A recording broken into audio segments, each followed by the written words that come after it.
Hi అండి. ఏం చేస్తున్నారు? ఎలా ఉన్నారు? బాగున్నారా? నేనైతే చాలా బాగున్నాను. మీరు కూడా బాగుండాలని ఆ భగవంతుని మనస్ఫూర్తిగా కోరుకుంటూ ఇవాళ వీడియో అండి. ఇవాళ శనివారం కదా, చక్కగా వెంకటేశ్వర స్వామికి పూజ చేసుకుందాం అనేసి నీట్గా ఫోటోలు అవన్నీ క్లీన్ చేసుకొని గంధం బొట్లు, కుంకుమ బొట్లు అవన్నీ పెట్టేసుకొని నీట్గా పెట్టేసి చక్కగా ఇలాగ పువ్వులన్నీ అలంకరించుకొని ఇలాగా కలశంకి అదంతా పువ్వులన్నీ అలంకరించేసి ఇలా దీపారాధన చేసుకున్నామండి.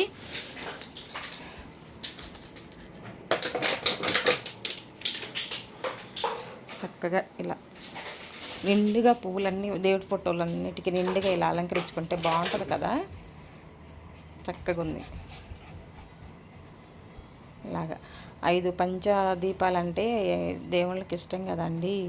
5 దీపాలు ఇలా వెలిగించుకుంటే చాలా చాలా మంచిదన్నమాట. తర్వాత కామాక్షి అమ్మవారి దీపం ఇలాగ పువ్వులన్నీ అలంకరించేసుకొని పువ్వుల మాలలంతా ఫోటోలు అన్నిటికీ అలంకరించేసుకొని చక్కగా ఇలా పూజ చేసుకున్నానండి. ఇలాగ పువ్వులతోటి అలంకరించుకుంటే చాలా బాగుంటుంది కదా, అందంగా ఉంటుంది, నీట్గా చక్కగా బాగుంటుందండి. నిండుగా ఉంటే పూజ రూము కలకలలాడుతూ ఉంటుంది అన్నమాట. ఇలాగా అమ్మవార్లకి బృందావనం మల్లె పువ్వులు, ఇప్పుడు ఎండాకాలం కదండి, మల్లెపూలు బాగా వస్తాయి కదా, చక్కగా మల్లెపూలతోటి బాగా పూజ చేసుకున్నాను అన్నమాట. ఇలాగా ఫోటో వెంకటేశ్వర స్వామి ఫోటో కొంచెం పెద్దది చేయించుకొని తీసుకొచ్చుకొని పెట్టుకున్నామండి. ఎందుకంటే మా ఇంటి దైవం ఆయనే కాబట్టి కొంచెం పెద్ద ఫోటో చేయించుకొచ్చుకొని పెట్టుకున్నాను అన్నమాట. తర్వాత ఇలాగ తులసి మాల వేసుకొని మా చెట్టుకు పూసిన మందారాలు ఉంటే మందార పూలతో అలంకరించుకున్నానండి. మల్లెపూలు, చామంతులు, గులాబీలు, తులసి మాల, మల్లె పువ్వులతోటి ఇలా మా పూజ రూమ్ అంతా చక్కగా అలంకరించుకున్నాక పానకం వడపప్పు చేసి పెట్టానండి నైవేద్యంగా. పానకం వడపప్పు చేసి కొబ్బరికాయ కొట్టుకొని, ఇవాళ శనివారం కదండి, కొబ్బరికాయ కొట్టుకుంటే మంచిదన్నమాట. ఇలాగా ఇలా చేసానండి. తాంబూలం అది పెట్టేసి నిండుగా దీపాలు వెలిగించుకుంటే ఎంత బాగుంటుందో కదా. చూడండి చక్కగా పూలమాలలతోటి, పువ్వులతోటి, దీపాలతోటి, ప్రసాదాలతోటి ఇలా నిండుగా ఉందండి. మా దేవుడి రూమ్ అంతా కలకల్లాడుతూ ఉందన్నమాట. ఇలాగా చూడండి చక్కగా ఎంత దీపాలు అంతా ఇలా పడుతూ ఉంటే నిండుగా ఉంటుంది కదండి. కొంచెం తులసిమాలన్నా పెట్టాలండి. ఇవాళ శనివారం కదా, నిన్న ఏకాదశి అండి, ఇవాళ ద్వాదశి గడియలు వచ్చినాయి అంట. ఇలాగనమాట ఇలా పూజ చేసుకున్నానండి. శనివారం శని త్రయోదశి వచ్చింది కదా, చక్కగా గుళ్ళకి వెళ్ళేసి నవగ్రహాలు ప్రదక్షిణలు చేసుకొని ఇలా పూజలు చేసుకుంటూ ఉంటారు కదండి, చాలా చాలా మంచిదంట. ఈరోజు ఇలా పూజ చేసుకున్నాను అనమాట. మా ఇంట్లో ఇట్లా పంచదీపాలు వెలిగించుకొని అది చక్కగా హారతి ఇచ్చేసుకొని ఇలా పూజ చేసుకున్నానండి. తర్వాత రేపు సోమవారం ఏమో అమావాస్య వచ్చిద్దంట, మళ్ళా మంగళవారం పండగ అండి. అంతా మళ్ళీ దేవుడి రూమ్ అంతా క్లీన్ చేసుకొని నీట్గా పెట్టుకోవాలి కదా. ఇవాళ ఇలా పూజ చేసుకున్నాను.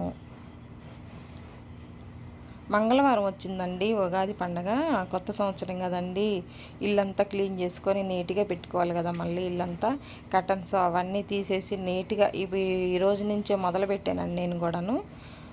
శుభ్రంగా ఇల్లంతా క్లీన్ చేసుకోవాలి కదా, కిటికీలు అవన్నీ దులుపుకొని నీట్గా పెట్టేసుకోవాలి కదా. ఇంకా ఈరోజు శనివారం నుంచే స్టార్ట్ చేశానండి. పూజ అయిపోయిన కాడ నుంచి ఇవన్నీ దులుపుకోవటం చేయటం ఇదంతా స్టార్ట్ చేశాను అనమాట. ఇలా ఉందండి మా పూజ రూమ్ అంతాను. మా ఫోటో వెంకటేశ్వర స్వామి ఫోటో ఇలా అలంకరించి ఇలా పెట్టాను అనమాట. బాగుందండి. ఇలాగా లైట్ వేసి చూపించుతున్నాను చూడండి ఎంత అందంగా ఉందో కదా. ఇలా పూజ రూము నిండుగా ఉంటే బాగుంటుంది కదండి. ఇలాగా వడపప్పు, పానకం, చలిమిడి ఇలా పెడితే చాలా చాలా మంచిదంటండి. శనివారం పిండి దీపాలు వెలిగించుకున్నా, ఇలా ప్రసాదాలు చేసి పెట్టుకున్నా కూడా అటుకులు, బెల్లము, అటుకుల్లోకండి ఇది వెంకటేశ్వర స్వామి కంట ప్రసాదం, మంచి ప్రసాదం. అటుకుల్లో కొంచెం తడిపేసేసి నీళ్ళల్లో నుంచి తీసిన తర్వాత కొంచెం గట్టిగా పిండేసి దాంట్లో పచ్చి కొబ్బరి కలిపి తర్వాత బెల్లం కానీ తేనె కానీ కలిపి మా వెంకటేశ్వర స్వామికి నైవేద్యంగా పెడితే చాలా చాలా మంచిదంటండి. ఇలా మీరు ఎవరికైనా తెలుసుంటే చేయండి ఒకవేళ. నేనైతే ఈరోజు వడపప్పు పానకం చేసి పెట్టాను. రుణ బాధలు ఉండమంటండి, అప్పుల బాధలు రుణ బాధలు పోతాయంట అలా చేసి పెడితే ప్రసాదం. శనివారం ఒకటి, బుధవారం ఒకటి అలా చేసి పెడితే చాలా చాలా మంచిదంట. దీపాలతోటి మా పూజ రూము ఎంత బాగుందో చూడండి. ఇటువైపు చూస్తేనేమో చక్కగా ఇల్లంతా క్లీన్గా పెట్టేసేసి బండలై పొద్దున్నే తుడిసేయాలండి. ఆ తర్వాత అండి భద్రాచలం అన్నమాట. భద్రాచలంకి వెళ్తాయండి. ఈ తలంబ్రాలు బియ్యం ఒలుస్తున్నాము మేమందరం, మా ఇంటి పక్కన వాళ్ళు వీళ్ళంతా కలిసి ఒక ప్యాకెట్ తీసుకొచ్చారండి. ఒడ్డు భద్రాచలం తలంబ్రాలకి వెళ్తాయి అన్నమాట. ఇవన్నీ ఒడ్డు పంపించారులేండి వాళ్ళు. పంపిస్తే గుడి తరపు నుంచి వచ్చినాయి అంట ఒక ప్యాకెట్. ఆ తర్వాత మొత్తం ఇలా మా ఫ్రెండ్స్ అందరం కలిసి ఒలుస్తా కూర్చున్నాం అనమాట. అవి భద్రాచలం వెళ్తాయండి. రేపు శ్రీరామనవమి ఉంది కదా, శ్రీరామనవమికి తలంబ్రాలు బియ్యంగా వెళ్తాయి అన్నమాట. ఎంతో సంతోషంగా ఉందండి ఇలా వచ్చినందుకు. మాకు చక్కగా అందరం ఒక డ్రెస్ కోడ్ లాగా వేసుకొని మా ఫ్రెండ్స్ అందరం ఇలా తీసాం అన్నమాట. జై శ్రీరామ్ అనుకుంటూ వాళ్ళు ఇలా.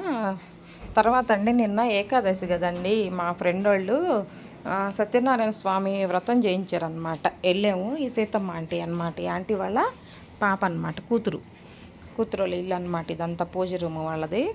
కొంచెంగా షేర్ చేశానండి, చూస్తారు మీరు అని చెప్పేసి. ఇంకా ఇక్కడికి వచ్చేసి వ్రతం అనమాట. నిన్నది పెట్టానండి, బాగుంది కొంచెం అలంకరణ అదంతా అని చెప్పేసి పెట్టాను అనమాట. తీసి వీడియోలో పెట్టాను అనమాట. వీళ్ళంతా వాళ్ళ పాప వాళ్ళ ఫ్రెండ్స్ అండి. అంటే మాది కాలనీలో, మా కాలనీలో కానీ వీళ్ళంతా వాళ్ళ ఫ్రెండ్స్ అనమాట. ఇలా సత్యనారాయణ కథలు బాగా చెప్పించుకుంటారు. మంచి రోజులు కదండి ఇవన్నీ, ముహూర్తాలు అన్నీ ఉండే కదా, చక్కగా చేయించుకుంటున్నారనమాట. వాళ్ళ పూజ రూమ్ అండి బాగుంది, చాలా చాలా బాగుందన్నమాట. పువ్వులన్నీ చక్కగా అలంకరించారు. ఒకే సైజు దేవుడి ఫొటోస్ ఉన్నాయి ఇలాగనమాట. అన్ని దేవుడి ఫోటోలు ఉన్నాయి అన్నమాట. చెప్తుంది ఇలా అని చెప్పేసి ఆంటీ చెప్తుంది అనమాట. ఇలాగ నేను ఇలా రెడీ అయ్యేలేనమాట. అక్కడికి డెకరేషన్ చాలా బాగుందండి. తీయటానికి చాలా జనాలు బాగుండారనమాట. అంతా తీయలేకపోయాను భోజనాలు అదంతా. ఇలాగనమాట ఇంట్లోనే పెట్టుకున్నారండి. ఫస్ట్ ఫ్లోర్లోనే పెట్టారనమాట పూజ రూము. ఇలాగనమాట, ఇలా డెకరేషన్ చేశారు. చాలా చాలా బాగుంది. ఇదండి ఇవాళ వీడియో. మరొక మంచి వీడియోతో కలుద్దాం. బాయ్ అండి. జై శ్రీరామ్.